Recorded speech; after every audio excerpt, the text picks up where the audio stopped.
The Jefferson class was definitely one of my favorites and has really given me a love for Jefferson. So that's one of them, and I'm not going to pick just one. And the other one was a McBrayer class, which we read all about Machiavelli. We read his Principe and Discourse on Liberty. And then we also read Hobbes's De Cive de Homine. And then we read Locke's First and Second Treatise. And that class really kind of sparked everything for me. And so that's just another little perspective changing class. So both of those are my favorite, and I'm not going to pick. They're both McBrayer classes.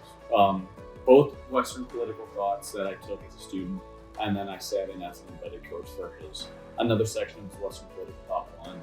But those definitely changed how I look at a lot of things, and definitely got me super invested into ancient Greece and like ancient philosophy. And it's because of those classes. The first class I took with Dr. Moser, it was just Western Civ. That's what it was. I was trying to think if there was like a specific title, but it was just Western Civilization. I liked politics and religion with Dr. Stevens. That year we focused on Christianity. I know other years they'll do a different religion, but we read just the Bible. Like, we only drew from this one text, and it was just really cool to read it in an Ashbrook setting, because we were reading and then just talking. But I also liked how mixed the class was. We had a lot of diversity with different denominations and religious backgrounds, or even people who hadn't read the Bible at all before. So it was kind of like you never expected what questions might come up, or like views people would come to. And I think we would watch people in class like connect things. I know I myself, like, I connected things that I had never thought of before. And then Dr. Stevens is just really good at leading like that Ashbrook type of seminar. So yeah, that one was tough for me. Human Being and Citizen was my favorite class. I really loved reading the Tocqueville. I thought his book was really insightful, and we just had a lot of fun. And it's like a senior class, so everyone's together again, and we just were like joking around, and it was really fun. I loved it. We had a class with Dr.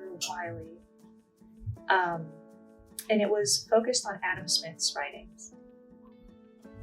I don't remember the exact name of the class.